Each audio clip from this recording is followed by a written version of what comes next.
rébellion ça non. Et ça là, comment je libère mon papa de la rébellion? Mon père et mon papa me parlent. À bon moment mon thème. Je vais fermer ses mains. On me dit la consécration. Mais à nous comment d'abord résister. C'est pas vrai. Ah, mais on peut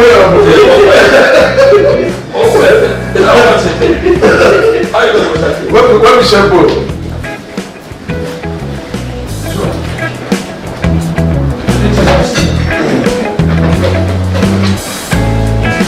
Voilà. Chico.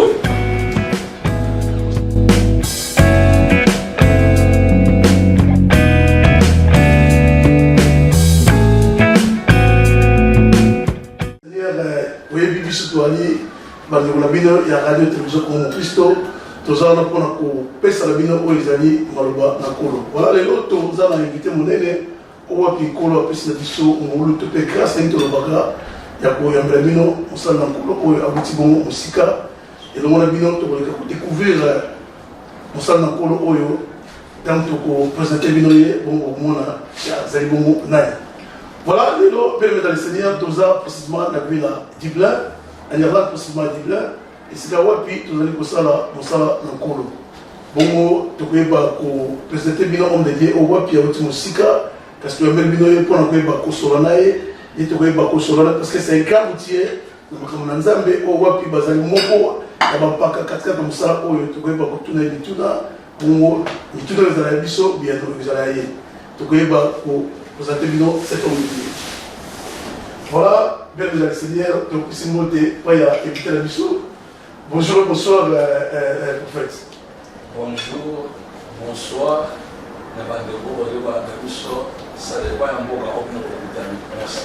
Merci. La Penti, Michel Tolali, chaîne gospel, Tolali Bomo, Congo Christo, et un boy Banda, et Michel Abisso, tu termines la mission. Donc, au Seigneur, la prophète, tu as la mission, à terre à moi le bon début. Nzambe tata na biso na likolo ozali nzambe na Abraham na Isaac pe na Jacob nzambe na batata na biso pe na korba ozali nzambe na miezi mtono pe nzambe na Biblia obandi kotika emission oyo na maboko na yo za na biso pe bandi kosu na suka bandi ko bakolanda biso na ntango nyonso bakozwa ngolu babikisama na tolie malamu likona bomo na bamo sana biso na komona super pambola chaîne oyo pambola organisation oyo et pambola même abote bande connaissent pas sana kati na chaîne oyo na komona Yesu amen amen. Voilà, amen. Merci bien le dans le Seigneur. Je pense que tout le monde est invité à biso de marquer autre Melvino en Conelo les prophètes Miezi Antonio. Vous voyez voilà vous katikati na komo Christ. Merci. Et puis, tu tombes les colons, mingi okumu, négocier pour accepter l'invitation de Bisso. C'est dans le cas de l'anima. Pour te donner un musala, pour qu'on parle de ça, alors surtout quand on a comme au Christ, vous allez moko la banzela oyo, nzamba lingeti, nazela etando oyo. Maloba nzambe pala na pena mitino ko zomana kati na osika, na wala kama nous sur Bisso tu travailles dans la compétition de, tu travailles dans la concurrence de, tu travailles dans la complémentarité. Donc la Bible nous a dit qu'on va comme les bons dispensataires à diverses grâces et chacun de nous puisse mettre au don des autres les dons qu'il a reçus. Et dans 1 Pierre chapitre 4 verset 10, merci beaucoup. Voilà, le prophète Miezi, il décollé dans le biseau, il a terminé le biseau pour les autres. Dès que le biseau, tout le monde dit pour couper, c'est le biseau vraiment pour tenter Oyo, il a accepté l'invitation du biseau. Parce que par rapport à la recherche de mission aux alliés moutons, aux impériaux, pour notre joyau, vraiment beau. Dans le monde de la mission, ce qui va t'allier en un mot, prophète Miezi Antonio, en un mot, sur le mot Limbola, prophète Miezi Antonio dans l'Inani. Prophète Miezi Antonio, Azamosé Nzambe, Oyo, il y a balabala te. Azamosé Nzambe, Oyo, Nkola Kute Nanae, Nakati Nanabu Nzambe, Najuli Batisi, Nakoti Namusala Nzambe, Tilelo. Donc, Musala Oyo, pour nous comment on a Christo, et c'est na sali yango 46 ans. Le voilà moto Nzambe, Oyo Pakolami, Oyo Lati la Marbo Mama Nzambe, dès que vous allez continuer. Voilà, 46 ans. Mais là, comme tu as pour opportunité au cachet, il y a beaucoup de prophète Antonio Mezi. Quand si tu vois beaucoup de mingi, au Limborabiso, tu vois la biso, voilà, exactement. Tu vois vraiment Nios au Italie, prophète Antonio. On a un problème, tu as besoin de prendre la parole. La Bible, vous connaissez la vérité et la vérité vous affranchira.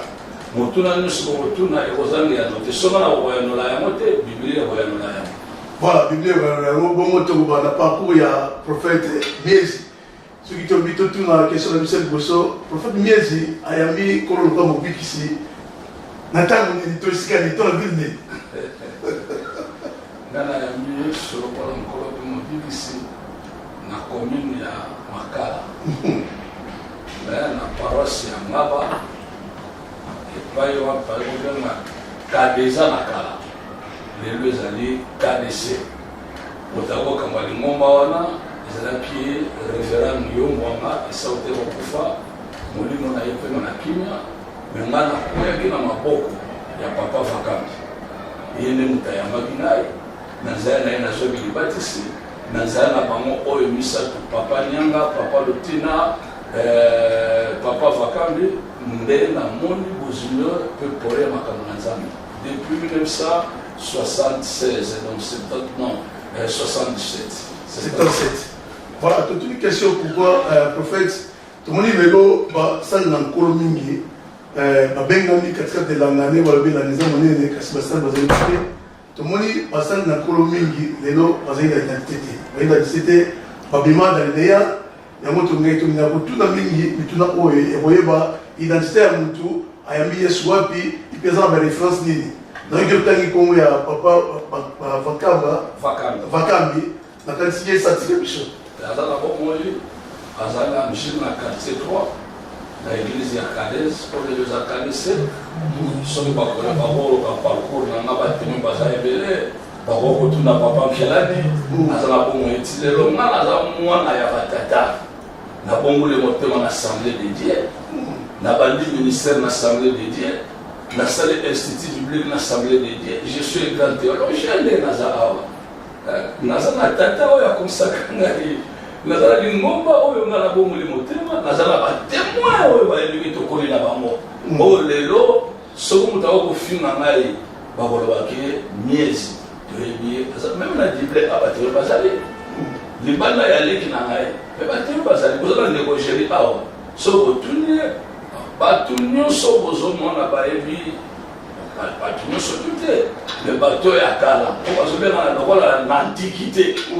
biso za bato antiquité toye na moyen-âge te toyaki na antiquité bamosusu baza bato ya moyen-âge bamosusu baza bato ya temps moderne bamosusu bato ya android bato bazobebisa mosala na nzambe baza bato baza génération android baza lokola bamelchisedek bana parcours te omoni mutu oyo ana parcours areconnaîtra tata pour la Bible batikala botuna te de qui es-tu père mais batunaka de qui es-tu fils et puis batunyusu na kati na Biblia oyo batikala kolakisa généalogie na bango te bazalaki 650 balongolaki bango na sacerdoce eza na mokanda na Esdras na chapitre 2 verset 59 à 60. Amen. Voilà. Voilà zaki mutu na Michel Bosso oyiba identité ya prophète Miezi autawapi askama dans les néants quoi nengabi aza toujours na papa molimo oyo basilapi ko Michel katika na musala oyo docteur ba papa molimo wana toujours aux inventaires. Oh papa ngal rébellion isati soki lelo bomoni Miezi na komebisika na komeza maloba batata mokolonga na yamba Yesu ndeza mokolo batata baloba na mtikoloba awati naza un grand théologien na bongoli motema na assemblée de Dieu na paroisse Makala na komi na maboko ya papa Vakambi na tangi na institut biblique naza na bakolegi totanga na bango naza détenteur ya diplôme ya grandiwa de 80 à 83 naza na parcours mpe na historique de 83 na bali de 84 à 86 nga nazalaki deuxième aumônier na prison pénitentiaire ya Makala mpe na Ndolo aumônier titulaire ezalaki papa Mfuta yebani na ngai po tozala na poto soki ozalaki na bureau na ngai na kolakisa baarchive oyo ezakozomona bachiffre yango oyo ezokotémoine biloko nyonso ndenge ezaleli soko mpenza bongo te bandeko bakokotémoine yango bazali mabe na biso eza nini biso bato mwindo mitema na biso eza mwindo lokola baposo na biso eza babiloko mosusu nanga kolobela yango nga moko te mesenge nde bato batémoine mpo na ngai mais oyo naza na kati na kongo kristo nazali prêt ya confronter makambo nyonso. Amen. Voilà, voilà Zaki Motuna, fallait tuna tozoya na ngati simba de biso parce que quand même et la bango nengi et le mobali et ce moza tuna bo sinda biso tuna la numéro ça juste affiché na bas d'écran bon to ngo tuna pour miezi pour le moza basé en mokani pour le moment nazala Angola moza basé en mokani Angola mais précisément la ville ya Luanda. L'église écoutami la Gelambaki, je vois bien Angola. Dans la Palanca, je recommande un sanatorium. Arrête mon sanatorium, donc hôpital à Sana, en face de l'église apostolique de Zawana, derrière l'église apostolique, temple moi pour les autres Manawana, des sièges Zawana. Voilà. Donc, le prophète Miezi a basé en Luanda. Voilà. Bon, on a tout le monde, en tant que prophète. Tant comme dans Angola, vous avez déjà prophète, mais comme prophète juste dans Angola. Non. Au moins, il y a une assemblée de Dieu. Na Congo. Na Congo. Na Congo, le moteur en Angola. Na bandi pe Moussa en Angola. Donc, il y a une assemblée de Dieu. Une assemblée de Dieu. Nous surtout batata na biso. Même on va dans l'assemblée de Dieu de l'eau. Va rencontrer l'unité. Assemblée de Dieu et le ministère prophétique. Assemblée de Dieu pendant le temps où on a vu ce qu'on a le ministère apostolique. Assemblée de Dieu pendant le temps où on a le ministère mibaye. Ce que vous avez pasteur, vous avez évangéliste. Et dans le lait, vous avez la makambo, vous avez le pasteur, vous avez le responsable, vous avez évangéliste, vous avez le sous, il y a le pasteur. On dirait évangéliste, pas commandant, il n'a pas pasteur.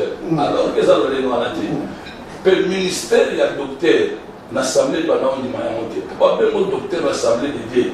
Il faut aussi ça, institut biblique, pour se déplacer au temps dans la Togo, dans l'Omé. Là aussi, dans l'Omé, il y a aussi un docteur en théologie et non docteur dans le ministère. Alors, le quoi, tout ça, on va débat dans le professeur. Le professeur, c'est un minéré. On a pas tout le monde. On professeur Tissou Mazali. Vernon Jacques Vernon, professeur Nangaï, professeur assistant à Ezaki, papa Lundu Bazati de la Bomoy. Tout le professeur Massam pour tourner, Baline, Bazali Bele, Bablou, professeur américain. Alors, donc, quand on a débat en délai, réponse à la vérité. Et là, on a débat ça, moi, ça va voter à été, moi, ça donc, débat, on a dit, mon collègue soit aux hommes. Réponse dans nos athées, ça dépend de la doctrine. Voilà, je pense que Toza devant un grand routier, dans mon manzambe, pour avoir la référence au ministère, il va être Bernard, tout le monde va tout alors, mais Toza, mon Kessima, prophète Miezi, marié. Maintenant, on a répondu, tu dis, on a des prophètes, ok. Tu as donc, Toza, on a domaine, on a appelé. On a gagné ce montant, on a quoi les juste flash. On a juste le prophète Miezi marié et père de combien d'enfants? Marié, père de 8 enfants. 8 enfants. Oui. Voilà. Basi Baza 5. Mibali Baza 7. Mais on ne se va vendre dans la poto. On a un moment de vendre dans la zone Afrique. Ok. Voilà. Et ça y est, mon tour de doctrine, parce que on est avant de compter vraiment dans le domaine, il y a le ministère et ça va la question du qu'il faut être autour aussi, c'est très important. Donc le prophète Miezi marié, père de 8 enfants. Mais là-bas, la news au Boti, et c'est ça moi le mot qu'on a. C'est pas ça mon mot, c'est pas ça déjà 4. Oh, on n'a pas de flasher. Déjà moi, on a vu sur la Bible à la prophétesse, consacrée peut confirmer. Ce que nous parlons dans les ténors, dans les réseaux sociaux, c'est prophétesse Gloria Miezi. Si on a la biologique, Nassima Abamo, dans un apôtre Chama, dans la prophétesse Moussoussou, dans un boyaka, moi, Nasuka, Jemima, dans la Meravilia, donc, Bana, Opposum, on a fait, Bana appel ensemble. Mais on a oublié Maravilia, Chama, nani jemima baona baleki na consécration te mena baza na appel ya nzambe tozela temps parce que moto koleka na ordination na consécration za na 3 étapes tozalaka na appel tozalaka na attente mpe tozalaka na approbation tozala temps na bango mais nous na déjà l'étape voilà tozala temps na bango na kati bandeko bana na biso motu nane mpona nini tongi to meka menace ko kodekole malamu na intervenir biso prophète Biez tuka totuni mituna oyo yango ya kokoma na mituna mosusu kolanda na biso toyi kotuna na kati ozo courant ya pasteur Baruti auti kotika biso pasteur Baruti tiki biso pour cet homme de Dieu considération nini oyo ozwaka pa ya mosala na nkolo oyo tosoki koloba ye mo koloba nini bon naza mpenza na témoignage ya makasi ya kopesa mpona papa Baruti te parce que nga natikala kofréquente ye te nasiste mpe na baactivité na ye te de vie boye ayebi nga te peut-être soko koyeba ngai nini tolekaka na baréseau sociaux na mateya mais nga mpe boye nakokoyeba ye na bamisala asali na batravail bacampagne ya bastade docteur Jésus ntango azomata na docteur Jésus na mosala asali kuna na rigini namonaki na mosika donc naza kuna na bacommentaire makasi yango balaki na papa Baruti mais loko nayebi asali mosala makasi oyo endimili mebele epai ya nzambe voilà bon question na biso ya kotuna prophète Biezi aza na bana eske bana bazali oyo baolanda likolo papa na bango otuni question pourquoi parce que tomoni ntango Baruti akufi tomoni na interview moko directement azwi baquestion katikati na église na ye batuni nani oyo akotika ya l'église soki lelo ye aza na bomoi te tokoki réponse ndenge apesaki effectivement apesi mwana na ye yango depuis question oyo epai ya prophète Biez aussi obi eza na bana oyo bazolanda lokolo na yo parce que lelo en qualité ya nom de Dieu oyo ozali par rapport à bachip tomoni osali mosala ebele tomoni oza na l'église de Kikwiti na Makala église na Binza par rapport à l'information autre nango mais ceux qui les oza so habité est-ce que ozala même aligné tomona nde tomonaki ya baapôtre mingi atiki mwana na ye Moïse Mbiye tomoni pa ya pasteur Baruti ya kufi atiki mwana na ye totomona mpe ba prophète Biezi aotika mwana na mosala oui bon omona ngo bana na ye ah bon sikoyo okoprouve biso ndengekese nzambe nakoprouve na baculture tokendela omona ngo bana na ye omoni bato mosusu bazalaka na baspéculation papa journaliste tokende tozonga avant natanga bible naza na église naza na deux prédicateurs mwana na nga biologique aza prédicateur mwana moko mpe aye spirituel aza prédicateur siko babourse de titre théologique eyekaka moko siko fe matinda na nakotinda mwana ngai parce que mwana ngai azali koassire ngai na vieillesse na ngai même ntina akoma vie te nga na biso naza victime nazali bato bayebi nga natinda plus de 50 personnes na poto nga miesi naza na bana oyo natinda na poto na mbongo na nga na bimisi badocument nyonso mbongo ye na poto tokomi na poto na France baza ebele na Hollande baza ebele je suis un blessé de guerre nana basicatrice ya makasi nana bana oyo batandi na mbongo église auti kotanga libanda zongi akamata église apasuni ake na yango nana bato te nazo baproblème na ngola atike na église donc nayebi te bato balobaka omoni esika na miyo komi te likolo esuka prophète olobana tozonga nsima toki nakopesa bino bapesa ya bible tozonga na toki bosu prophète mais balobi elanga ezali monene nakoyebisakamokoso basali baza moke mwana nga aza mosali te oyo yanga aza mosali te aza mercenaire mais dans mokili balobi nasisa question na professeur parce que balobi mpona nini basali na nzambe lelo baeglise ekomi loka baroyaume so yaza te fatia mwana na ye toatia yango question na ye eloko bato bazobosana kasi église eza royaume te tozopala esi le royaume de Dieu te est-ce que l'église oyo nzambe abanda na mokili eza wapi soko tokei na mokanda ya exode na chapitre 3 verset 7 kuna bible ezoloba nzambe alobi na Moïse j'ai vu la souffrance de mon peuple na exode chapitre 3 verset 7 j'ai vu la souffrance de mon peuple. Mais tant que tu as dans Exode chapitre 32, verset 7, nous avons lu à Moïse dit ça, ton peuple que tu as fait sortir de l'Égypte, c'est corrompu. C'est quoi papa? Peuple, on a basé à Moïse, mais basé à Nzambe. Voilà, peuple basé à Moïse, mais par rapport au prophète Obi, aux théologiens. Au Tangi, je suis docteur en théologie. Voilà, docteur en théologie. Au Tangi, c'est le plan administration de l'Église. Oui.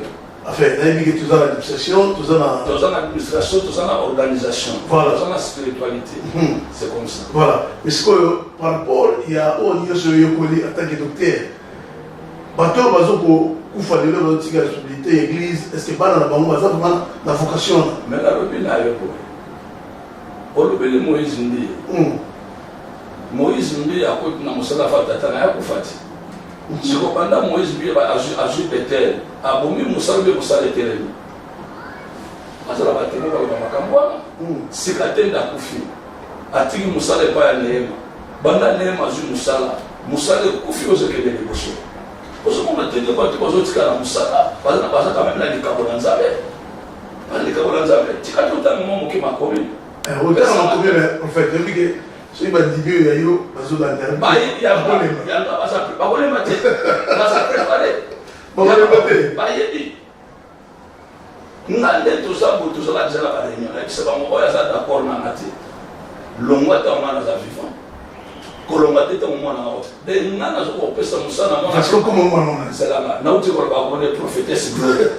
Je ne veux pas quatre, on vous explique. On a déjà dans la pensée. Gloria Nies. Là, tu as manqué. Ok, tu as manqué peut-être. Na nombre. Na chapitre 20. Verset 23. Dit na verset 29. L'Éternel dit à Moïse et à Aaron, vers la montagne des Hors, sur la frontière du pays d'Édom, Aaron va être recueilli auprès de son peuple, car il n'entrera point dans le pays que je donne aux enfants d'Israël, parce que vous avez été rebelles à mon ordre, aux eaux de Meriba. Prends Aaron et son fils Éléazar et fais-les monter sur la montagne de Hor. Depuis Aaron de ses vêtements et fais-les revêtir à Éléazar son fils. Fais-les revêtir à Éléazar son fils. C'est là qu'Aaron sera recueilli et qu'il mourra. Moïse fit ce que l'Éternel avait ordonné. Ils montèrent sur la montagne de Hor aux yeux de toute l'assemblée. Moïse dépouilla Aaron de ses vêtements et les fit revêtir à Éléazar, son fils. Aaron mourit là, au sommet de la montagne.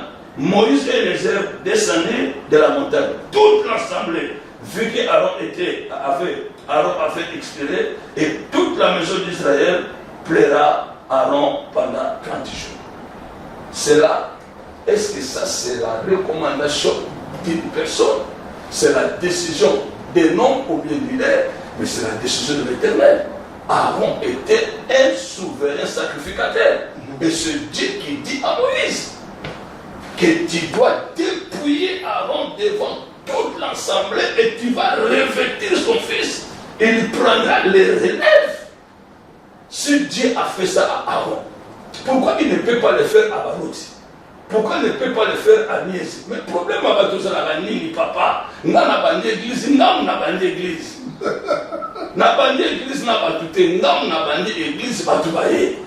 Si vous avez dit que vous avez dit na lakisi bango makambo na nzambe oyo abengi bango abengi mpe bana na ye parceke mabe ezaka pomona katika na mosala likambo kolongola yango wana.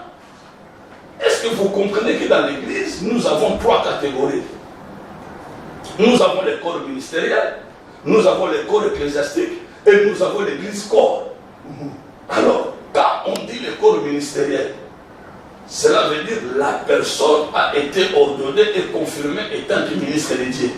Quand on dit le corps ecclésiastique, dans le corps ecclésiastique, nous avons les diacres, les évêques, les anciens et les présidents de différents départements. Est-ce que vous comprenez qu'un évêque dans la Bible, un ancien, a la capacité de diriger l'église? Bien sûr. Mais est-ce qu'être évêque, ce n'est pas la peine? C'est une fonction. Nous avons au moment où on a quatre services de ce nous avons bien évêque. Évêque va tchakaye par rapport à la condition où il va se dans la quatre Bible. Diacre va tchakaye par rapport à la condition où il va dans la quatre Bible. Mais ministre, nous avons un ministre non par rapport à la condition, par rapport à l'effet spécifique qui confirme le ministère.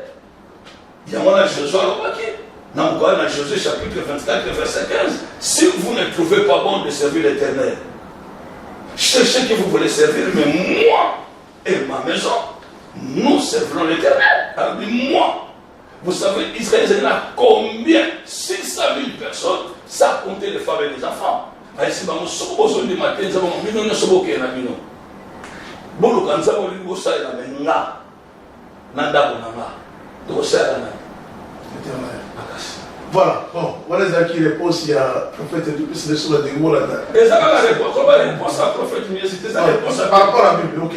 Voilà. En fait, réponse est plus amie dans l'éclaircissement, il y a Bible. Voilà. En fait, on dit que la quantité de réponses là, ils ont malade. Il y a un aspect sous le bélo awa, tout un aspect spiritualité et puis tout un aspect physique, la carte d'église. Maintenant, la spiritualité, au tel que c'est sur le vie, il n'y a pas un problème. Moi, je suis occupé pour Tigran Moussala, où il y a un bandit à Taozati. Tout le monde n'a pas Moïse Mbié, tout le monde n'a pas Pasteur Barouti. Tout le monde n'a pas la Bible, pas Aaron. Ok. Mais ce qu'on n'a pas, toujours, il y a un Bamoura à Wana. Au lieu d'un ban 8. Mais très bien, ban Moussou, au Bazoko, aspire à un côté. Ou tu es pas même paix à l'écart. Nous avons un païen. Ok. Nous avons un chrétien. Mais on va bien amener le ministère. Ok. On va bien amener la vie chrétienne. On ne va pas bien amener le ministère. Qu'est-ce qu'on va aussi là. Bon, si tu te dans la question, peut-être je donne un exemple.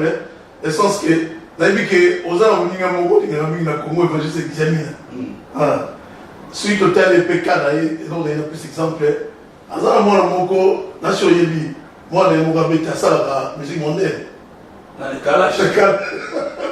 Kalash criminel. Kalash criminel. Voilà. Les deux exemples. Ceux qui naissent dans le niveau d'ailleurs. Soit dans le monde, on doit spirituer, c'est Kalash, on doit même ça, tout Kalash, on doit amener, par moi, c'est pour ça, Papa, Bible le bien. Toutes les choses dévouées par interdit, et il y a un ensemble.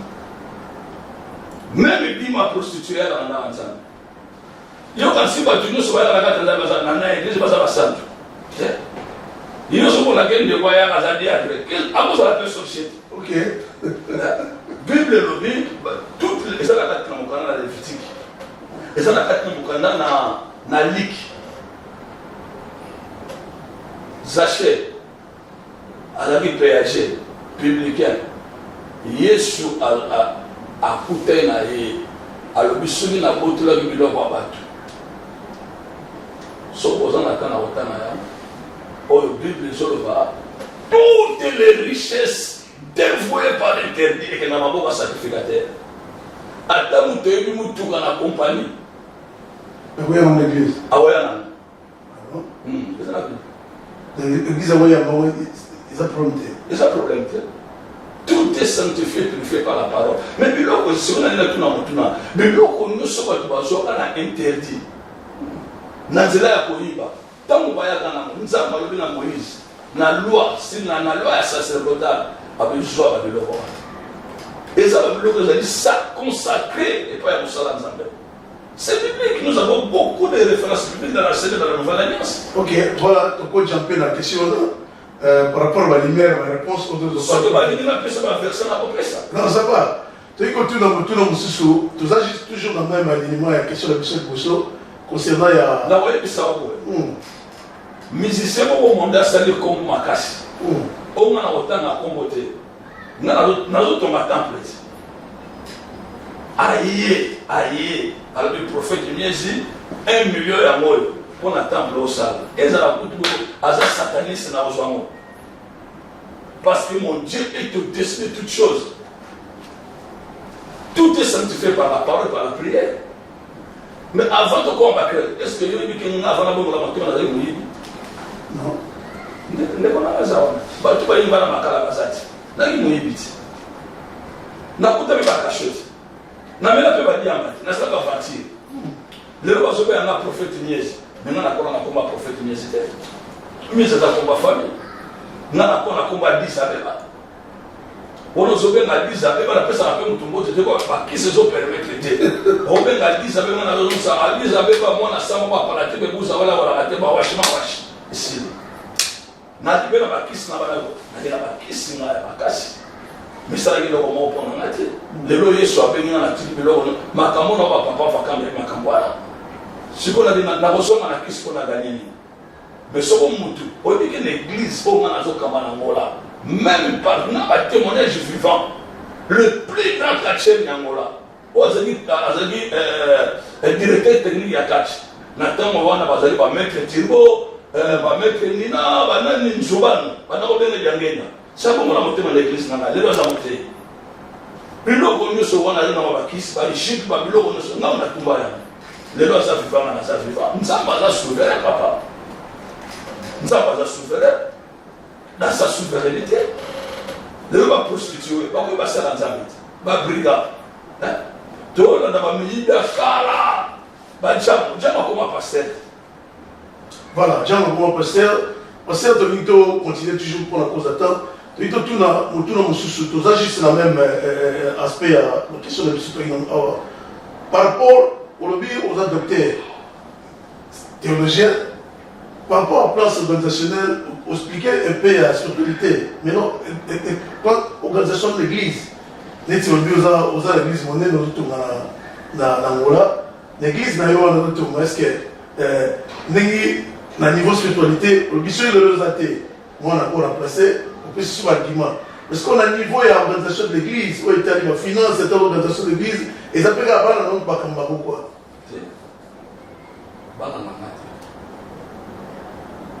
Ni moi si nangai, ni moi nangai, ni ndeko nangai.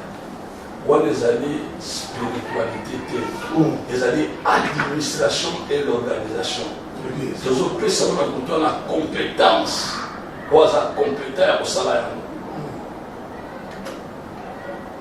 Ma communauté de finances, famille dans la qualité. Mais pour la bonne compréhension de tout le monde, je suis le premier donateur et le premier partenaire de mon ministère et dans mon église.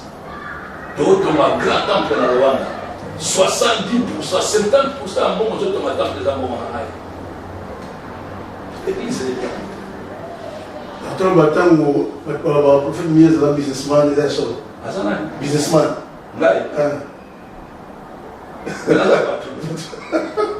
Si vous avez un patron, par rapport à votre salarié, mais un patron à business.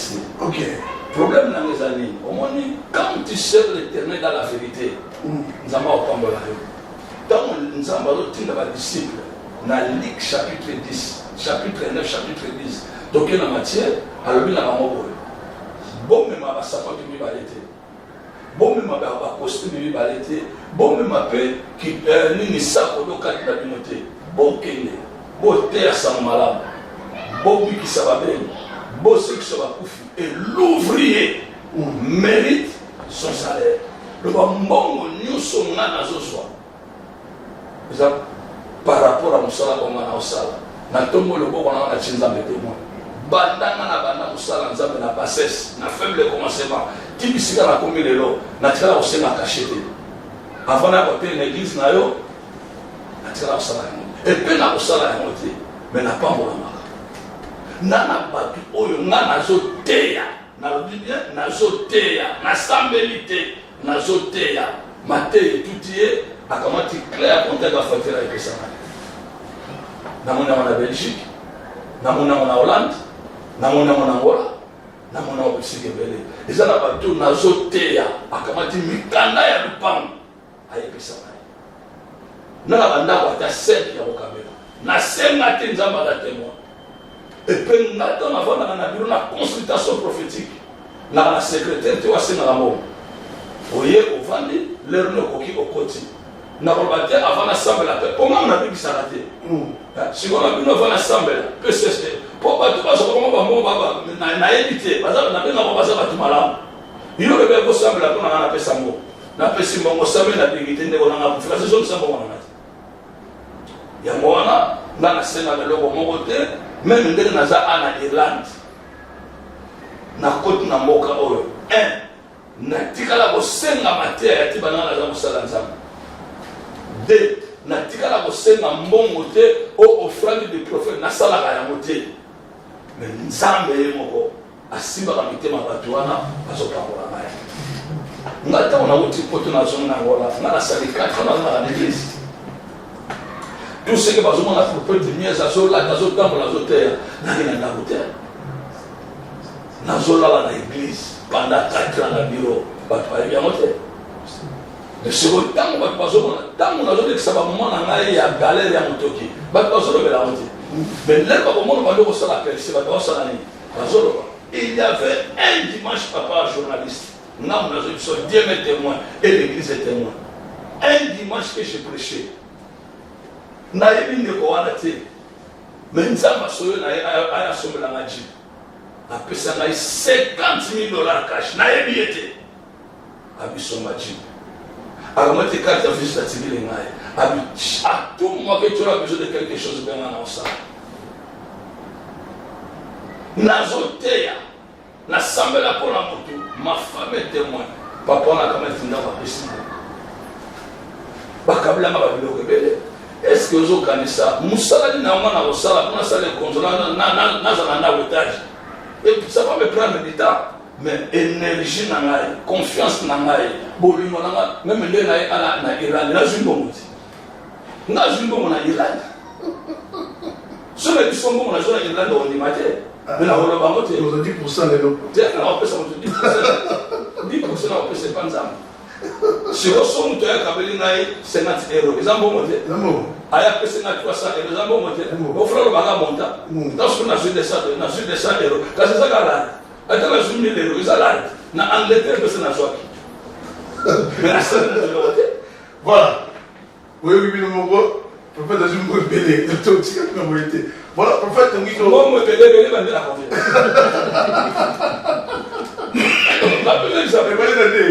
soki akomi deja na €500 eza mbongo moke c'est la salaire à tout €500 na Afrique na ngola ote kofuta kwa personne voilà parce que les états ba prophète ba depuis osala musala oyo otambola mboka boye mokili natambola 56 pays et 5 continents nakomona bamboko bamosuku nakende ti baswaziland na Benelux na te Samoa nazala na Belgique nazala na Hollande nazala na Luxembourg na kota Allemagne nakende bafelani natamboli bamboko na Afrique na parlo même pas natamboli nakende ti Australie okutana bino autorité bamboka wana non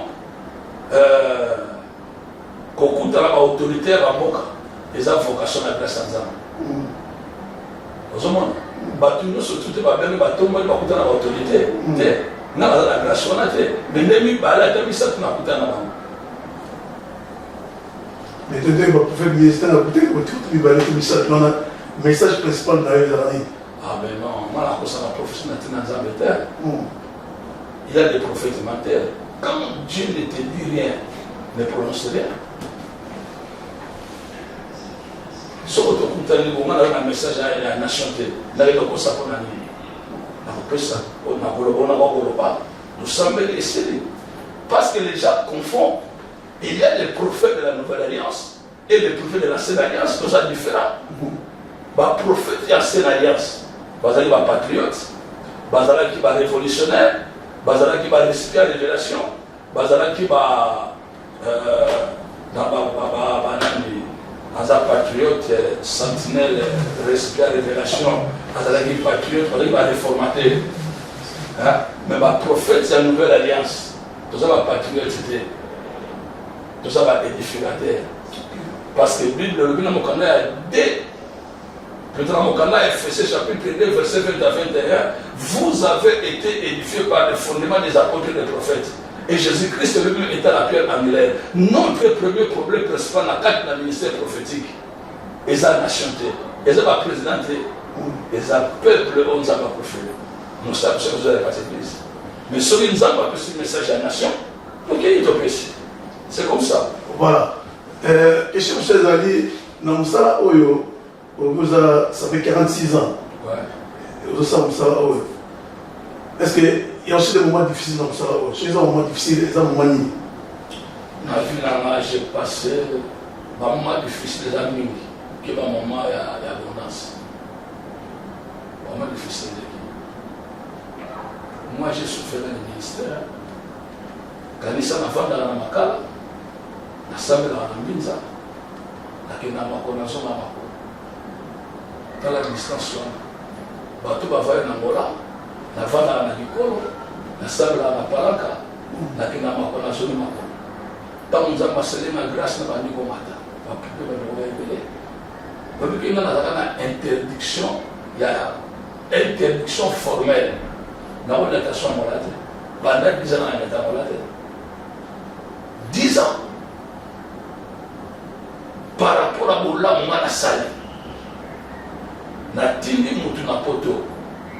Aïe botana na poto. 2 ans après, à Koufi. Famille n'a pas mon parabéna na bombe. C'est tout un problème. On est pour engager même le gouvernement moderne.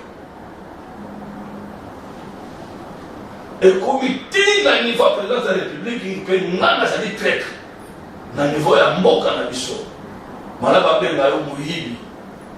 Mais ba benga yo traidor te. So ba benga yo traître, c'est fini. Dans la personne de confiance. Et heureusement en 1999, makambo na tenge bimaki, tozalaki na monde Android te.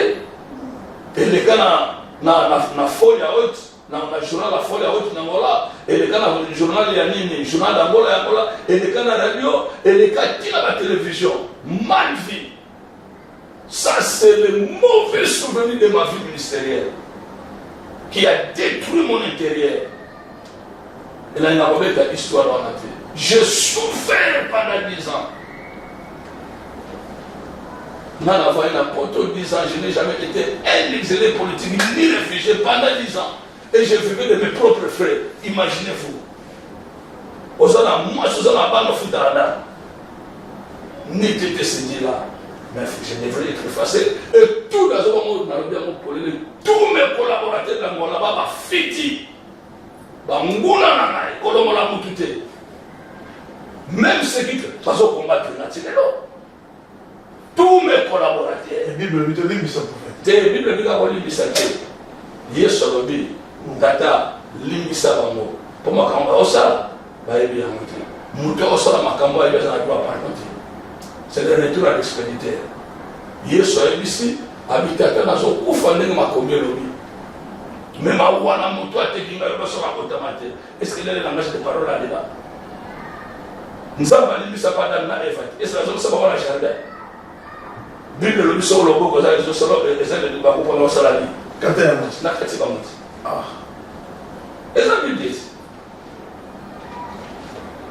Le cas où ça va dans est-ce qu'on dit que le sur ce temps-là, Pierre a 4 litres à Marcus. Il faudrait que je les condamne. Mais Yesu a remettre ton épée à sa place. Si l'épée était mauvaise, il allait dire à Pierre, jette ton épée. Bon, il va remettre déjà, mais il y a 4 litres à l'autre. Alors, nous sommes sur la place, vous allez se souvenir. Remettons l'épée à sa place. Toujours comprendre le sens à pardon, t'es papa journaliste. Je pardonne, on ne peut pas continuer parce que Bible peut le dire, Batomi, c'est la mon côté, ce qui va de qualité. C'est comme ça que ça se passe. Mais on l'a choqué. Bon, là, je suis passé. Qu'est-ce que je alors, par rapport à la question par rapport à la réponse d'ailleurs. 46 ans, la vie église. Je pense qu'au Migo Limbola, vous passez ma mauvais temps aussi dans ça où on a piscine. Est-ce que l'église, l'église, où il y a plusieurs branches d'église, il a été sauvé ce nombre d'églises où ils ont sous autorité. l'église est un acabam. Na tika lega na église. Nyonso na kabali ko la bituma. Pour nga ko faire l'église. Les lois ne tous abo. Comme que nga l'église na Angleterre les a chuté. Là une église na ba des églises na Italie. Na une église na France, na Mantes la Jolie. Na ba Europe na l'église.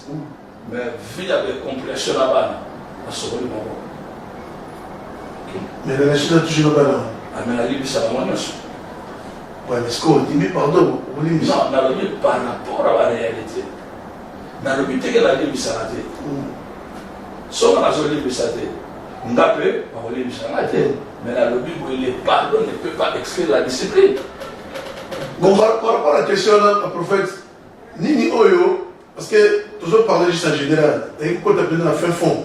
Et là, on est ça, l'église, en Moulelo, bien déjà, à grand musique, dans le salon, on a l'expérience, c'est bien 46 ans, ils sont bien presque demi-siècle. Alors, Nini Oyo, ça, l'église est pendant la moyenne. Par rapport à livre, on a livre, comment. Lesquels un père et ses efforts. Voilà, donc on attend un livre. Parce que par rapport à Moyo, comment on a, Nini Oyo, ça, l'église est pendant la moyenne. Mais nous avons des affaires ambitieuses. Oui, mais il n'y a pas de cas à tout. Net ngane na zapo na ebisala na ebite so na linga iso bato te na sepela ande na bato parce que aimer c'est là nous avons Barbie Jonathan asalaki alliance na David parce que il n'a amené et ça donc la makambi va aller tu peux une classe sur le bateau na ba obaso la nanga yo na verbe voir, na verbe regarder. Tu peux regarder mais tu n'as pas vu. Tu regardes mais tu n'as pas vu. Voilà pourquoi dans mon Zambé à côté de Moïse, Moïse regardait, il n'a pas vu, il s'est détourné pour voir. Les négociations de Josika. Le problème est à Awa, Makamoto Sokutana Molelo. Les affiches sont les Kosote. Moïse a coupé la note. Badaba, Baba, Corée, Badata, Toyo Kota, Baoutua. Parce qu'il va s'aider. Oh, mon temps, on a Moïse. Papa, Apona, 70 assiettes. Quand c'est 70 assiettes, oh, Moïse a Ponaki. Balomoli Molimo le Kona Moïse, Bakaboli Kona Bamo. Quand c'est la carte, on est révélé du Bagiti. Bakoré, Badata. Basambarat, Batobija, Babylone, on se fera pas tout ma bête. Esprit ou les oreilles, l'esprit de la démasse, les oreilles. Vous imaginez que ce que le livre est à Philippiens, chapitre 2, verset 15 à 22, au coup de Paul Azolela. Alibana, nous serons dans un abamo. Bazolo avait intérêt à l'abamo, sauf Timothée, nous avons partagé ma sentiment dans la vie. Paul avait combien de fils? So what the l'église ngai na éviter na la base de Timothée na éviter mais c'est l'église depuis par rapport à l'expérience de l'église au Kabaka Monti dans 6 églises par rapport à 6 églises c'est réunion ça dans la 4 bâtiment balongue parce que c'est l'église qui parle tena na on a tika na tante papa ngaza na ba réunion ecclésiastique na ba réunion communautaire. Moi, je suis avant l'année passée, je suis libéré de l'église. Nous avons l'église. Ok. Tu as révélé ça avant. Et ça là, comment se libérer, je ne peux pas dire la rébellion. Mon toyer, mon papa me parle. À bon moment, mon thème. À tu vas faire mes sements. On me met la consécration. Mais à nouveau, on a résisté. Au père Makambo, nous avons des autorités dans la Bible. Moi, j'ai l'expérience. Tu peux avoir l'option. Mais l'expérience, moi, jamais. Alors, nous, c'est ça, l'ambition. Par exemple, l'ambition, n'a pas tant à combat, n'a pas tant à taper sur le peuple. Pas vraiment mais la révélation va quand même. La limite, ça va moment, il va na lolena, bazola nanga so bazawana. Na limite, ça va. Mais dans mon thème, je me suis débarrassé soki tokutani papa mbote mbote mwana mbote mbote mais confiance omoni na principe ya lidérance moto oyo ase détacha ata azongi okopesa so confiance te oyebi te azongeli nini alors po azonga lisusu te mosusu oyo tokufa te nga nazwi baproblème na 99 natikili église na nsima na nga alobi na église ke nga natiela ye poisson yango abelaka ngai église eza ya ngai oyo nazokamba ngai na bandango yokuti ozala te oye na tie yo po oyaka moto maladi ozobanga na beso ona kotielako poisson mais fona bengana yo te po ngai natiaki yo na bapapa alalingi ozo tekende mais po asala bareliso wana il a fait ce qu'il avait fait azwi bato akela bakasi atiki bato te eza kofiti bongo na bobi okokolimbisa motu nyonso na vie baprincipe ya likolo ekotikala yo te toza na Ephésiens chapitre 6 balobi honore ton père et ta mère. Nous avons des parents biologiques et nous avons aussi des parents spirituels. Quand tu n'honores pas les parents biologiques, tu ne seras jamais béni. Si on va prononcer vos oreilles, alors à combien plus fort que les autres parents spirituels, les parents ministériels? Non, la classe de ma vie, mais ça te va moi peut-être parce que vous avez la vision et je suis aux athées l'église est là-bas donc vous en avez dit na koloba les 4 bakende liboso bazo ba église kutu glora na ko na msala nzambe. OK. Tala mona na la l'église là na bala papa. Ngande na zako. Hein? À part l'église, j'ai mes enfants qui sont formés. Gloire à ce corps médical. Billy, aux autres c'est à la date éternelle de l'effet, c'est un économiste. Aux autres, sur le bilan d'Antonio, Antonio c'est un enfant, c'est lui qui a beaucoup d'argent plus que tous les enfants. Maintenant, j'ai vu de mes propres frères, bah la charge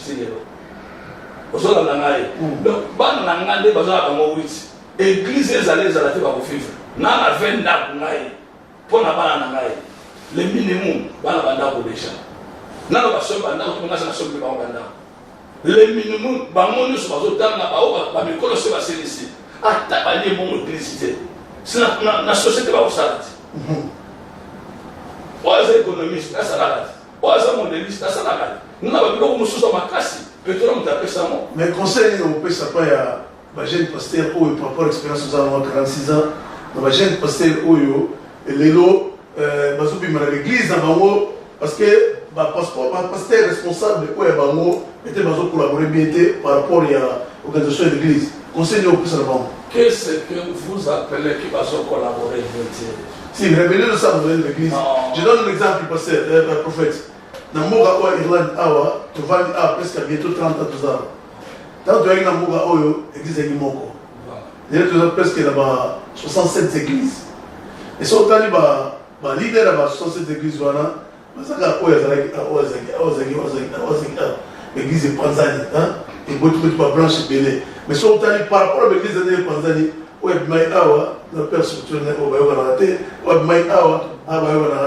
en tant que prophète, vous avez une expérience mini. Conseil vous paye ça, n'a pas de non, au moins, à des fois, il faut avoir la fille à Issachar. De Bagatan. Bana Moussous, Bazala Fotité. Bakende par rapport à la compréhension de la perspective. Le problème est que l'on voit un problème, mais la méthode et la façon que tu as utilisée pour quitter, ça c'est tout le problème. Tu ne peux pas déshabiller Saint-Paul pour aller habiller Saint-Pierre. Problème, on a la moitié. On a la moitié. Oh, casse. Mais j'ai toujours une bonne relation avec l'Assemblée de Dieu. J'ai demandé la permission à mes pères. Dans l'Assemblée de Dieu, dans la église.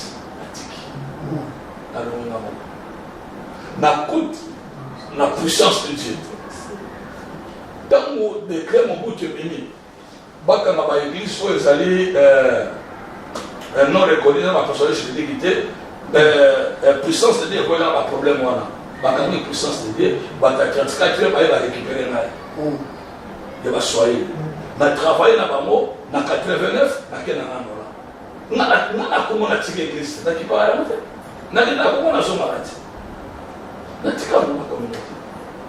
C'est ça le problème. On a une vocation authentique. On a une vocation personnelle. Le problème est la façon, la méthode, les risques que tu as utilisés pour quitter. Papa Tayo Moko. Occasion comment on dit Finglas. L'église a pas besoin de Finglas. Il y a pour le moins au fond de l'église à la Finglas. Les connaissez les années. Sur les appels, au lieu de la Finglas, quand la province m'a sorti, so comment on dit la province n'a pas. Ou qui va te donner un secret? Est-ce que on va dans la province? Quand tu quittes ici pour ouvrir quelque part, tu es en train de combattre l'œuvre de ton père. Alors que la Bible déclare dans le livre de Genèse, chapitre 49, verset 25, c'est l'œuvre de ton père qui t'aidera. Et c'est l'œuvre du Tout-Puissant qui te bénira. Mais comment tu vas détruire l'église de ton père pour aller encore commencer notre église? Ce qui est dans l'acte des apôtres. Pour la toute première fois que le mot église est cité dans la Bible, c'est dans le livre de Matthieu, chapitre 16, verset 18. Il est sur le dit, je bâtirai mon église. Et lorsque mon église sera bâtie, les portes de ce jeu de monde ne provoqueront pas contre elle. Mais l'église, papa est journaliste. Et il y a pour la Pentecôte. Mais parce que la promesse, oh, il y a comme l'acte des apôtres, chapitre 1, verset 8. Parce que le Saint-Esprit, vous voyez, quand on va témoigner à Jérusalem, na Judée, na Samarie, peut na extrémité. Parce que l'apôtre est dans Pentecôte est banni. Plutôt l'église est bannie. Au Liban, on a processus, où il va tirer la Liban, nous sommes pas dans Jérusalem. Allez, Nzambe a utilisé pour persécution continue. Dans persécution continue, dans bien. Dans Actes des Apôtres, chapitre 2. Balobi, pendant la persécution, tous se dispersèrent. Non, dans le chapitre 2, dans le chapitre 8, dans Actes des Apôtres, chapitre 8, verset 1, au Kiti, parce que tous se dispersèrent, excepté les apôtres. Donc, parce qu'il y a une église, il y a plus de 5000 personnes. Je souligne, plus de 5000 personnes. Moi, je vais saluer, pas penser. Mais ma porte va saluer, et la Bible déclare ceux qui étaient dispersés allèrent de lieu en lieu annonçant la bonne nouvelle. Jérusalem. Mais alors, sauf que dans le chapitre 8, au qui est dans le verset 8, qui est dans le verset 14, qui est dans le verset 20, au moment de la Bible le dit, c'est lui qui était diacre Philippe. Philippe le diacre, à quelle Samarie, nous avons utilisé Makassi, nous avons utilisé Makassi. Même Simon le magicien a bon mot le motema. Après nous, ça a un impact sur le cas, Pierre. Mais à ce moment, le ministre était, reconnaître que le ministre n'a pas dit. Mais professeur, l'église n'a pas la question de c'est la question. Mais la Bible le dit. Donc, les apôtres ayant appris que la Samarie était évangélisée, ils envoyèrent Pierre et Jean. Philippe a salué, a donné la centrale. Philippe a discuté avec elle. Mais sur la guerre, la guerre de l'église, il n'y a pas besoin de déborder. L'église n'est pas un bord. L'église, c'est la propriété privée de l'éternel. Mais ça commence par un individu qui Dieu a utilisé. C'est comme ça. C'est la question là. La question là, mais par rapport au niveau des abords, c'est mon question de bannière. Si vous êtes là, on peut ça. Leadership à moi, on a comme bord. Nous avons un principe biblique. Je crois que tant qu'on a solo là, nous avons faire ça la pluie. Dans Exode chapitre 3, verset 7. Nous avons j'ai vu la souffrance de mon peuple. Mais dans Exode chapitre 32, verset 7, nous avons lu Moïse, déjà ton peuple qui tient sorti de l'Égypte s'est corrompu. J'avais posé la question, on va répondre à peuple à Moïse, au besoin de Nzambe. Ok, mais par rapport à l'expérience de toujours, aussi au Mongol, l'église dans les choses dans les frères, ou dans la plus impact qu'il y a peut-être dans la parole, c'est toutes les années. On a aussi là. On a aussi là parce que c'est les fruits. Alors que bana bazar quoi là flèche de ma boca guerrier. Souci à paranyoso. Ils ont moi na salani. Amadati. Ce qu'on pas na moya biso to bazo mata. Bazo ko ba anniversaire na biso. Est-ce que au ni mamutlo na miezi bana ngaka olanda ngai na sala appel 2 mois na 4 églises na téité. Na zape na voyage té. Naza na kasha Luanda na 4 églises ba kitu no sala na téité. Nazo tika bango ba té. Si ko moni kanisa na esani. Po ba beba obi babo. Pour la découvrir aux attaques na bango. Na consacrer bango ba ke. Ndenge na zo songa abo.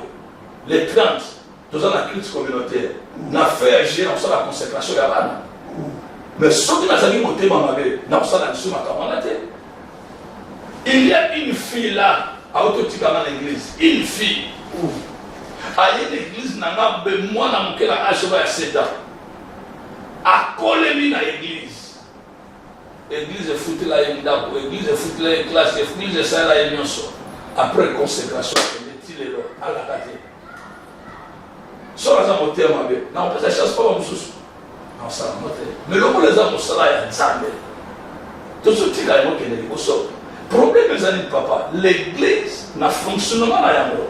Tout ça, l'église est dans l'église locale. Après, il y a comme la communauté. Donc, la prophétie à Isaïe, le but te répandra à gauche et à droite, et ta postérité enverra les nations. Donc, on va sortir dans le ministère de la mission, la postérité de la mission. Et ça, à te voir de l'église, n'a pas mon mère, pas comment t'appeler communauté, va s'allier. Ils sont mon ami. Mais vers dans la combien d'église? Mais vers. Ouais. Actuellement, c'est la 10 églises. 10 églises. Bien sûr, basé dans la Douane. C'est dans la province. C'est la province. Na poto pe na Belgique déjà me fait. Pour moi, na travail dans 3 communautés. Na IPPDA. Et c'est qu'il y a déjà IPPDA. Na IPSAVAMO. Na IPPDA, c'est la source. C'est l'idée que vous voyez comme ça. Madame, tellement mamé. Mais na Zawana.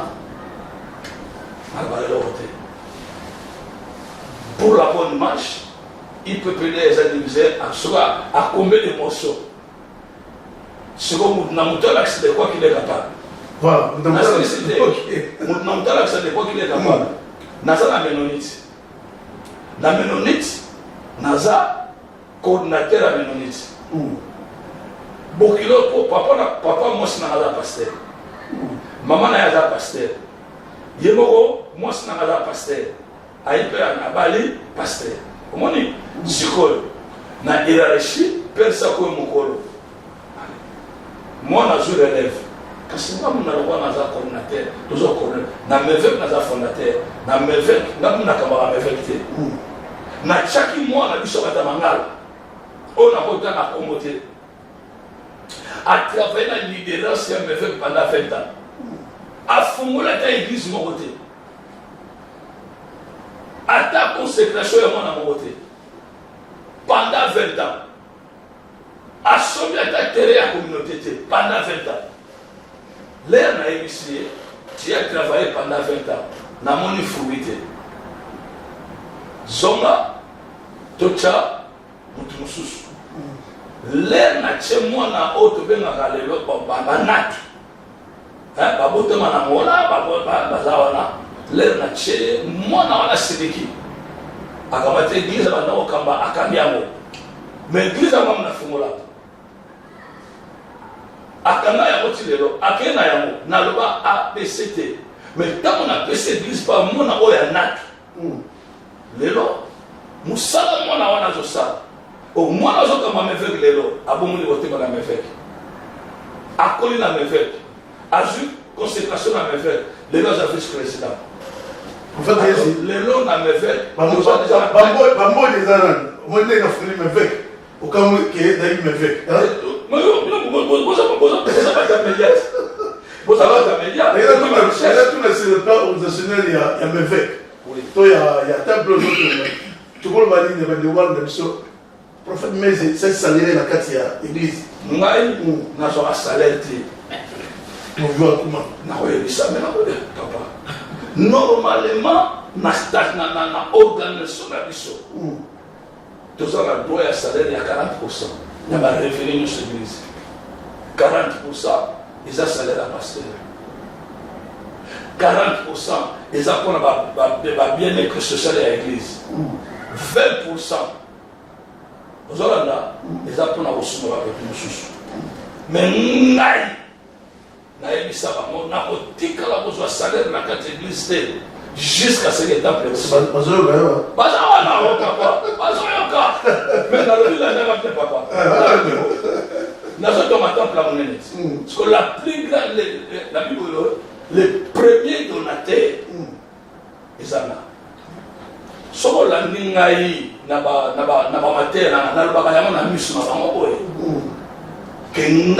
que premier donateur il y a Ève. Naza premier donateur partenaire à l'église mais là où tu vois ça, il y a beaucoup d'églises qui ne sont pas combien. Vous imaginez que dans un rapport à l'église, pour chaque fois, dans un rapport à l'église, j'ai une église, il y a plus de 300 personnes. Offrande n'a pas même $50. Il y a dimanche passé. Pas même $50. 10 000 n'a pas même $100. N'a pas une église dans sa monnaie. Mais la compte n'a plus de $5 000. N'a pas dit que somme le pain de l'église $15 000. N'a pas dit que somme à temple de l'église il y a $3 600. Parce qu'il faut que tout le monde soit là. Voilà, c'est comme ça. Par exemple, dans la vente, papa m'a dit que je ne sais pas. Est-ce que c'est une église? Mbongo bango ba pesi ngai na église ya munene wana so to o tata difa na mbongo ba kabe o kaka makwa kabeli ngai bongo siko o église na bango na tebe le pesi ngai donc c'est ba benga na so ba bi ba mbongo na éviter parce que voilà par rapport à la question aussi tant va parler que voilà les lots ba gantom de Dieu ba comme ba cabal juif par rapport à bambo tout le monde à bambo n'est bien aux rapport à l'église. Ils n'ont même pas $50. Donc, ça va avoir raison. On peut savoir raison par rapport à quoi? Par rapport en fonction de quoi? En vertu de quoi? Tout est chacun à son appel. Tu sais, moi, j'ai pris combien de fois par jour? Moi, c'est dans ma tête. Au lieu que nous n'ayons membre de chaque mardi, nous allons à l'église de 22h à 6h du matin dans notre prière. Ça, nous allons. Même les gens qui ont chaque 4h du matin, nous avons de 4h à 6h, 6h30, 2h à prière. Comment ça va pas pour la été? Nous avons une famille pauvre. Là, nous avons c'était la famille, il y a une zamba foutre à Roleka. Nous sommes dans un solo, de où tu n'as pas, nous avons foutre à l'issue. Est-ce que nous avons un jet privé? Tout le monde a un jet privé. J'étais à Genève. Nous avons ensemble dans la 4 églises. Nous avons commandé un jet privé. Il y a un problème. Il était condamné 18 ans de prison ferme. Il était dans mon été. Nous avons été l'église Nabango. Nous avons appelé la révélation parole. Nous avons une église. Vous avez un frère ici. Il est dans la prison. Nous avons la personne n'a pas de connaissance. L'église de Gangi. Papa. Nous avons un pasteur. Je vous donne un rendez-vous. Nous avons un rendez-vous. Na commis na prison na monene de koana na sambeli pona ye gangeli azomona ngala kola motali boma na yebi ete ya yebi ngate nazo gangela ye na yebaka na yebisie I'm going follow me nabi na ngape anglais le bien mon prophète nazo kende landa une semaine après journal suisse va commis va déclarer libéré quelqu'un qui était condamné 18 ans de prison ferme. Mais la prière, la déclaration, nous avons passé devant la demi. Aïe, la tina luana. A foutu ticket naïe, a foutu hôtel naïe, aïe tina luana. A terminé la dévotion église, a témoigné miracle à Joachim. A partir du miracle, on a allumé l'église. Nous sommes la prophète jet privé. Nous sommes tindaïa. Banda partenaire avec la paix pour moi na senga été na tuna ka paix été la zela la jet privé ya mais so me boya na tena moi na mbongo futa période de na mbongo ya ba tester na mbongo tellement na meditation te na obeta mon affaire na ngai bon te mon affaire en fait celui que tu n'as tout le monde cité le souver la fin pour nos autres militaires question sous et linga na tout pourquoi en Afrique na grand homme de Dieu, la plupart des grands hommes de Dieu, on va les nommer dans la titre de Bino. Souvent, on va divorcer. Pourquoi? Papa, tout le monde va la rater pour se divorcer. Mais madame, tout le monde va rater se divorcer. Et comment tu m'as divorcé? Tout le monde va la rater pour se divorcer. Il y a pour balader pour se divorcer. Mais ce qu'on m'a camoué, on va sacrifier le ministère pour la libérer. Non. Quelle est la Deutéronome chapitre 24, verset 1 à 5? Pas dans la réponse, c'est ça, voilà. Voilà, on a dit dans une réponse. Nous trouvons que c'est un modèle de la Jésus. Non, on va ça dans on a inspiré peut-être Nani. Non, on a pensé à s'inspirer, on a pensé spirituel. Vakame. Papa Vakame. Na papa Nyana ici. Pour honnêtement, on a s'inspiré à Zate. Nous avons la vocation, moi j'ai mon père, je suis allé refléter mon père. Dans la Bible, le livre soyez mes imitateurs, comme je le suis dans la source d'inspiration dans la les atatara. Mais connexion prophétique, nous n'avons pas papa Vakame. Nous n'avons pas prophète André Taounachi. Il y a Zimbabwe. À ça pour faire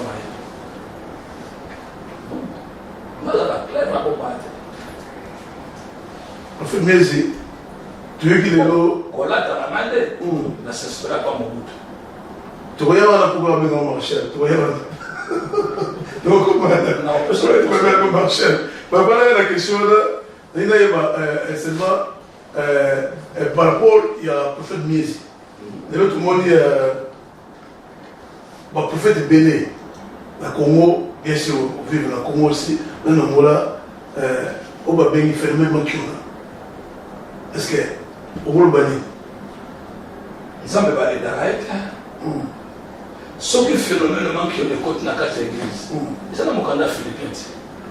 Pour le besoin de tout ça, nous avons intérêt à la Momoko. Nous avons la Mosa de Boum. Il y a un côté de la manquée. Parce que nous avons pas pour faire en bas. Pas on ne va pas manquer, c'est pas des choses. Bah on pouffe, on va dire qu'on pouffe. Nous avons ça dans la réalité. On ne peut pas prendre le ministère de l'église comme une source à bien. Source à piété, non, parce que pouffe papa. Bah manquer, c'est bazar. La loi n'a pas bazar. Mais pas oh la loi n'a pas de la babo. Bah on se base au manzela. Aujourd'hui, il y a des hommes des vampires. Bon. Pour moi, ce sont des soi-disant hommes de Dieu. Même les Européens, les tombes à l'île n'a pas de ce qu'on a gagné, mon kilimo biba, que n'a pas de les tombes à l'île. Et puis, Bible de Matthieu, chapitre 7, verset 21, nous sommes appelés dans un colon, kaka baoyo bazali kosala mokano na tata na mazana na likolo abi mokolo ba mosusu bakoya nkolo nasalaki miracle na zote boyo Yesu kwa bango c'est vous qui me prenez maintenant que vous me prenez maintenant vous êtes en train de m'apprendre que vous êtes mes serviteurs mais dans les listes de mes serviteurs pas comment la les c'est vous qui est appelé de faire comprendre que vous êtes mes secrétaires. Je pense que aujourd'hui, tant presque, tout comme vous citez un prophète, avant que ceux pour le numéro de Marchaléa, ils étaient dans le thème de la c'était mal. Comment les collègues ont et continuent à aller. Ils les attendent, n'a pas l'air. C'est pas moi, on va pas ça. Récemment, Babengana est l'Afrique du Sud. Parce que nous sommes les quotidiens, mais ça identité dans la là, on dit pourquoi. Et il y a on reconnaît Elie Elie le Tishbit. Tamouroua, Kabalo. Vous étiez dans le qui m'a dit. Pourquoi tu n'as pas de choses que ça? Et là, on est c'était la Navana. La somme qui a retenu là. Bon, on va tout le monde tout la bichon. C'était la mona, on a un amour. La somme qui a mon affinité. Tant on a aussi c'était la maille, apôtre dit d'aller à Sanakiwa. Et là, mystique monté. Mais quand on a maille, nous sommes à Salissa. Nous sommes à Moné, nous sommes à la fête de la maille. Mais on est à la cola. Et ça, identité la maille. Et ça, c'était maille la maille. C'était ezalaté. Et côté ezalaté dans la ville de Kwanzaa, mais la casse la maille. Amen. Au moment, alors, nous n'avons pas joué à ma maréchal. Pour moi, la chef armée. Ils ont été passés devant la général, je dis que fout non? Non, ça ne se pas ce n'est qu'à foutre à terre. Azam au salon ensemble. Pour ne pas bien mentionner général, car ce ministère là, ils ont armé de l'éternel. Il y a un général. Parce qu'on a les missions par papa. Si vous armez Bissali, fondateur de l'armée Bissali, William Botit, Azamina, le général de l'armée Bissali, pour les personnes qu'on a l'armée Bissali, c'est la mission. Le rôle a appelé le ministère de victoire armée chrétienne. Quand il a armé, quand on a dit que tu as sauté à Yesu, quand on a dit que tu as sauté à Yesu, qui marchait où tu vas. où tu vas là? Et là, on a dit que les chefs de l'armée de l'éternel. Il y a un monde qui maréchal des actifs des ministères. Il y a un prophète qui maréchal des actifs mais bah il a analysé ta moza.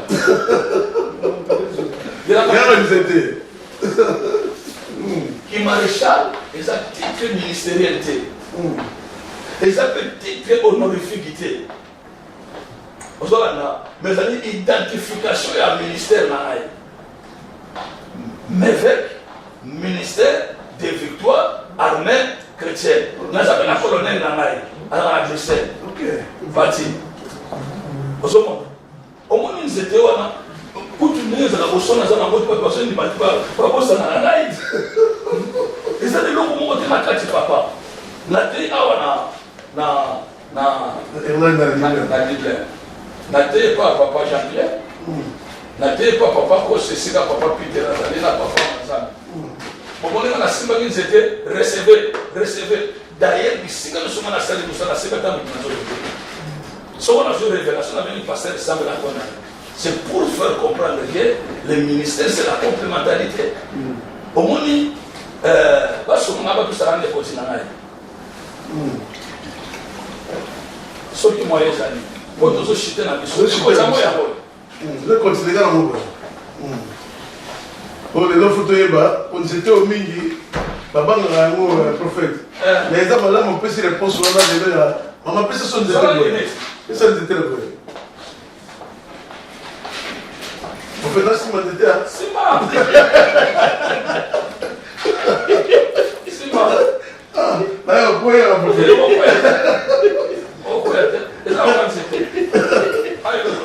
Pourquoi Michel Paul?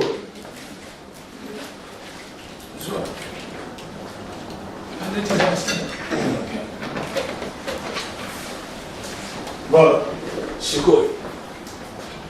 C'est bien, c'est bien. Oyo, les aliments. Malade à la yamo. Parfois, on a le cola. Les nets sont les achètes. Mais moi, on a un somme de la maille. Antonio. Hier, à présenter la maison, à Dolce Gabbana, à sa star, en Italie. Antonio Piquet. ya amoni papa linga rolata asombi na lechi et koti oyo moni oza ya balisi na songo na Italie koti na chia aussi prophète te ngala na s'espéra pas la robi na yo ke ko comment na ba dimension na s'espéra pas mon bout OK pour na bana olinge mingi maréchal mais bi koti na pas ta 15 la charge à quand même nan c'était bon tout d'abord son à la tibo moi c'est pas de ça c'est plaisir moi c'est na ngai amen ali na bomo na ngabo ya mi balé bana na ngabo biologique vous comprenez ya mi ça tu ba ndeko na ngai amen ba delphin ba brino donc ba mutu ba moni ba bana tu vois quand même ce sont des choses pour eux sur laquelle même net a au sommet hôtel Arabie hôtel ba sur ba sentiment mais na kobuka ngo pe na kwa kiamo mais biloko wakati c'est ça parce que moi je ne dépends pas de ces estations moi je dépends de l'Éternel pas mon père agit et mon papa n'a pas dit comment on va venir na sala nzité au hôtel na zaki na ba maneti na ba bikoti au hôtel ba to ba dit na papa na ministère na ngai 4 fois ba to ba c'est quoi na ministère na ngai ba paralytique madame na ministère na ngai ba paye ba kongola moto ba epa ya nzambe papa ngana za mama na motivateur un grand influenceur na 1995 na ngola na yebi Portugal d'abord bondio na yebi moté na 1990 na époque où Angola za na régime ya communisme ngani yeso zomona na sele campagne na stade na 1990 dans la risque de jouer en Angola cause de la campagne na terrain vide et à cette époque j'avais quel âge j'avais 29 30 ans et ça qui a jamais ça du soda on s'est sacrifié mais na wala makamba politique te bonga la politicien te na la ça pas court tant on a que na ko fumula l'église na écoute na 1980 na ça la maréchal ça n'a pas même référent.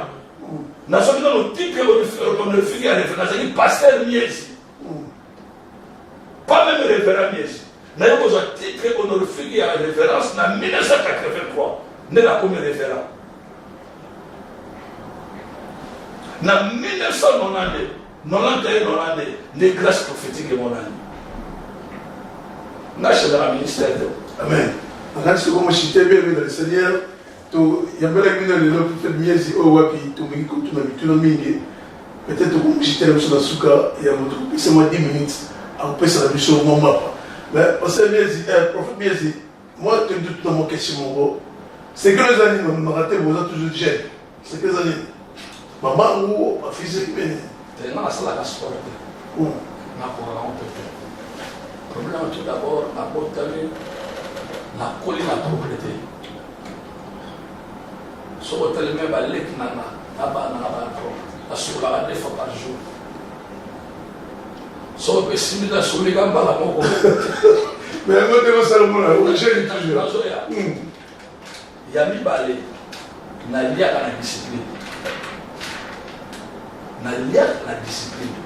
so ko ben sina na nda kuna yo obio ya benga pour regretter na lia na discipline il y a mis ça dans la discipline de la vie de prière. Les bonnes de l'Église à finale. Alors, le loco nous sommes la soigne à nous autres dans la terre. N'a pas moi si moi propre, à un peu modéliste, à un peu volata, il est sur à contrôler. Le monde là, peu bon à ça, les a peu bas au parole. Au peu bas au botama. Et bien, il y a des gens qui sont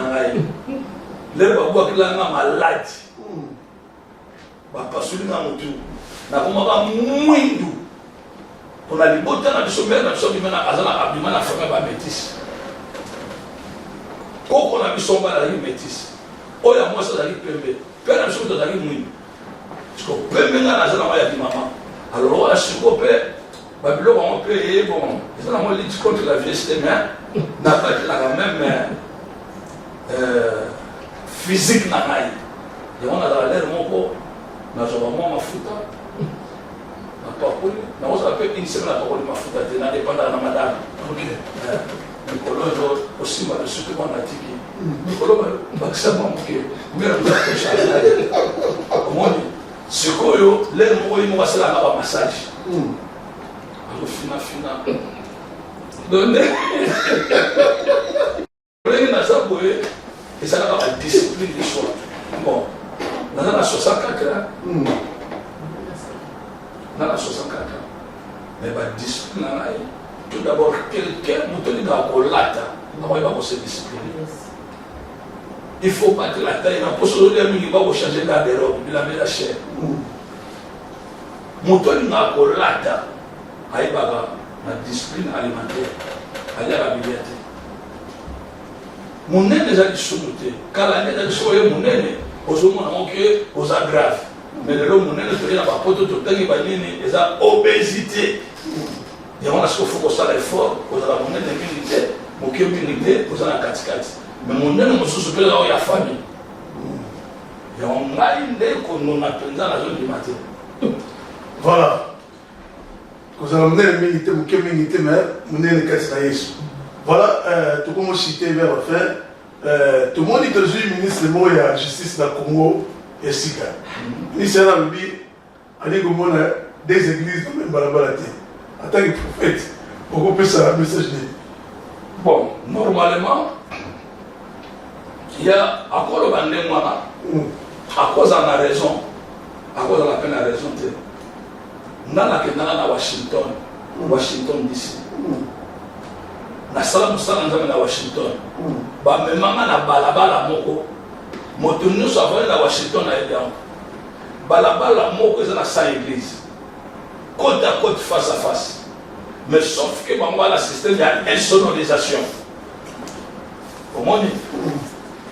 Na dit bien 100 églises. Côte à côte, face à face. Pour le ministre, il y a une ok. Mais sur le buisson, par rapport à la raison, il y a un bruit. Aux hommes, à l'église, Abazoyemba. Le ministre a raison. Parce que la missiologie, sur le plan, il y a implantation de l'église. La distance est comptable. Voilà, merci. Mon tout nom, c'est une bonne relation na évangile qui j'ai mis. Tout ça bien. L'homme qui a déjà appelé moi, il a un message. Ok. Tu as un souvenir. Tu as ouvert la nuit. Il y a des gens qui ont des amis. Il y a des gens qui ont des amis. Il y a des gens qui ont des amis. Il y a des gens même. Naza lou, naza chocho. Il m'a dit qu'ils aiment la soirée dans Aïna Mola, Aïna la continent. Avant d'en son abbé au voit dans l'hôtel T, au voit dans l'hôtel T, dans l'hôtel. N'a personne à la Richassa, dans l'hôtel au examen. Son ozananda a été au foot hôtel.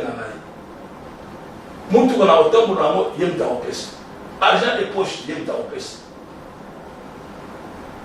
Na okende richard asigo na okende le 17 na okende le 15 ou 17 alors que na ozala l'église za yayo sala kono osala même si tigla mo de na na kena ino kutambo si ça c'est la famille nzambe mutakuta ni sala batuna ngate batuna ndeki jamina yo vraiment okobaka prophétie yes ndeni moi c'est na ngai sala ngai soko de ozala la kuna ba kotala ba avantage na ba moté tala ba défaut na bango soko tele ba défaut na bango maîtriser mo ovana malamu so les amis na tala ba défaut na ngai ya maîtriser na ngai ya mo ovana ngata na bengisina na kishasa au futur hotel au sali makambo nyonso suka nango nakende kapa kishade nasa ndema ndema makambo batuna na kota na moto kizami na koya na ngola kizami na koya na ngola sona na bina yeko yate na oyate pongo na maîtrisateur Non, la prochaine semaine, on va. Voilà, je pense qu'il était au commis presque dans ce cas. Regarde, si tu as tout dans monsieur Zata, va te dire que la prophète, moi, tant à plus moi quelque chose. Mais moi, tout dans monsieur Asuka, quand tu vois là-bas, parce que moi, je suis sur la tête. T'as mon prophète, bien sympa, mais tu les as bah, confusion les gars, entre va passer la Congo, tout le monde.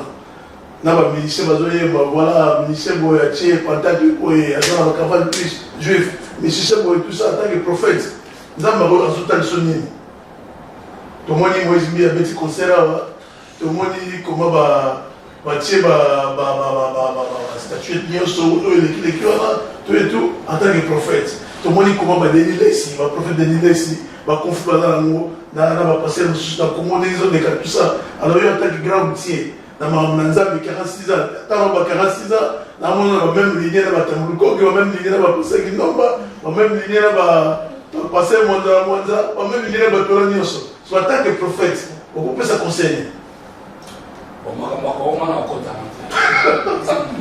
ba treta on ba tanganya beaucoup de kuna la kuna na la sukuna te ba treta on ba mandaki na nzamba sumana ok voilà Zambe asunga bango Rati a battu ça, dernièrement, prophète Miesi, où il y a l'Irlande. Irlande est un lieu où il y a une mission évangélique dans Moga Oyo. Boyambino dans Moga Oyo, non, on a un peu mal à moi. Dans Moga Oyo, on a la famille. On a la famille spirituelle. On a besoin de la famille biologique. Donc, on a eu une dévision. Premièrement, c'était pour ma famille biologique. Les qui n'ont pas la main à se laver. Donc, ça ne peut pas me lever tout le temps. Alors, on a quatre la famille biologique. On a ça la famille spirituelle. Papa me couche, ça y va qui n'a pas en Angleterre. On a encore un peu de Bible. Les gars qui ont une church, on s'en sort. On s'en a combien de semaines? On s'en a une semaine. Mais, nous avons réservé les 2 premiers jours à arriver dans la famille. Et puis, nous avons fait dans l'hôtel. Donc, on va dans l'hôtel. Et en tant que commis, les qui ont suivi sur l'aéroport, ils ont sauté dans l'hôtel. Quand on peut dans la communauté, avant déjà dans l'Angola, papa m'a poussé à ma promesse. So, comme nous avons dit, avant Naya, papa m'a posé ma mine presque chaque jour. Tant on peut te connaître. Na mon bolingo na ye, na maman jolie. Basali bisobola mo belé. Na parler tout liaka. Mais nous avons besoin de nous amagali banda. Nous avons besoin de ça. Alors, le là, papa m'a pas ça là. Na quatre l'église, comme l'église qui m'a en puissance divine. Pasteur là qui, ma pasteur Jean-Pierre. Les qui n'a pas ça là, on a famille ça là. Pasteur Jean-Pierre il a engagé. Na musika ba ina mama kuta rappelé na ba matema na terre na ba témoignage alors lokola za le church mutali na porte ya munene na côté là qui na travailler kuna pendant 4 jours pasteur Manzano pasteur Peter na église nyonso wana ba ina mala na reprocher ba mon le hôtel bon ba mon peut te sauver na mon peut pas reprocher na le hôtel kuti basengi nga mala simana ya lisusu comment que je peux bien bien na sera la siwana si quand on a promis na le hôtel sous la puissance divine ba fumeli nga porte na tegi toko ba mo ba pesa ba yibisina na tegi bien kasi ba bi peta mo na oya na sa sur 3 jours na sepeli ba pesa ba felo pas bien on a pour ba monter on a la secrétaire professionnel d'ailleurs aux sous surprise ya komo mu Kristo na mo ba ba media na lela mo na nga osala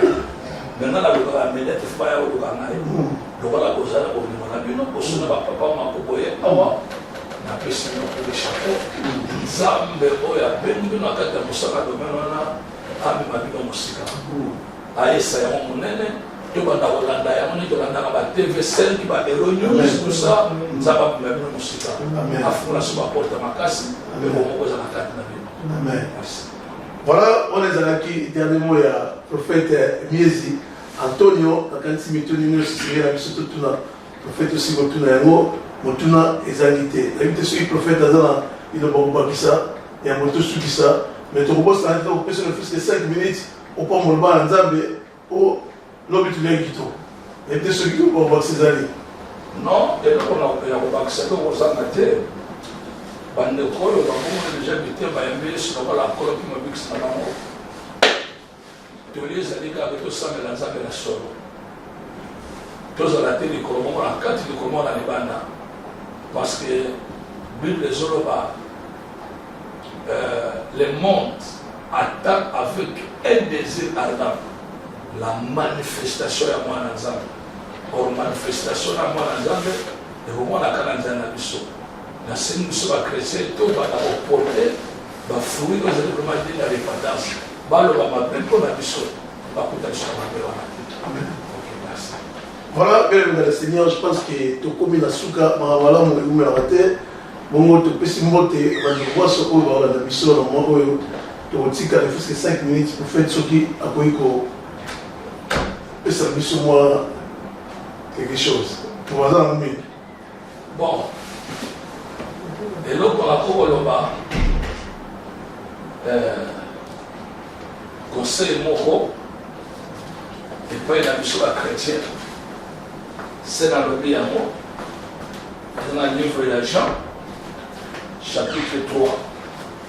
Dans le cours, tout à l'heure, non, Matthieu,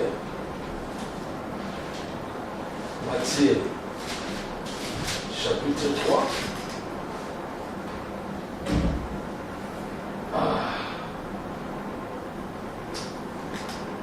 Et quoi ça va passer? Mais ça va passer. Abandeko bozolanda ngai nazala mokana Matthieu chapitre 3 nazongeli lisusu Matthieu chapitre 3 verset 1 tokosauter tokotanga verset 1 verset 2 toyei kosauter verset 7. En ce temps-là Paris Jean-Baptiste prêchant dans le désert de Judée. Il disait, répentez-vous, car le royaume des cieux est proche. Et là, on a aussi n'est pas la mission. Répentons-nous. Répentons-nous, car le royaume de Dieu est proche. Nous sommes à verset 7, alors même voyant venir à son baptême des pharisiens et des Sadducéens, il leur dit, race de vipères, qui vous a appris à fuir la colère à venir? Produisez donc les fruits dignes de la repentance. Nous ne sommes pas sauvés par les moyens du baptême, nous sommes sauvés par les moyens de la foi, en produisant les fruits dignes de la repentance. Alors, nous sommes nabino bozelo kangai na ngamu nazoloba awa nzamba azosenga biso na marche na biso ya vie chrétienne na ministère na biso tobanda koproduire bafruit digne oyo eza ya repentance soki tobandi koproduire bafruit ya repentance biso tokoloka so bato te bato baonalanga biso bango moko ki tozalaka na ye azalaka boye akomi boye lolenge nini bato bakolanda biso ezalaka ya professeur na mokanda ya zakari ke na mokola suka bato 10 bakosimba elamba ya moyuda moko bakoloba ete tozali kolanda yo pour te prendre. Nous avons appris que l'Éternel est avec toi. Donc bato bamonaka nzambe azalaka na biso oyo deja toli na ngai ya suka to mo exhortation na pesa na biso nyonso tika nzambe na biblia akanisila bino. Merci. Voilà, nzambe ya biblia akanisila bino nakanisi ezalaki bongo en direct de Radio Télévision Congo mon Christo tika nzambe apambola nyonso. Bye bye.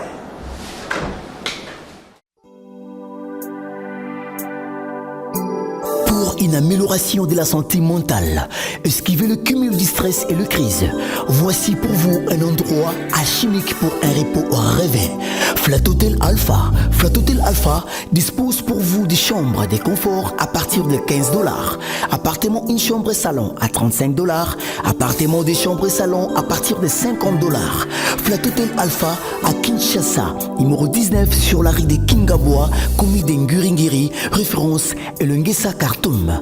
Téléphone plus 243 81 96 18 530 85 83 37 987. Appel ou WhatsApp plus 243 81 04 37 139. Email alphadiblin@yahoo.fr. Hôtel Alpha, chez nous, le client est roi.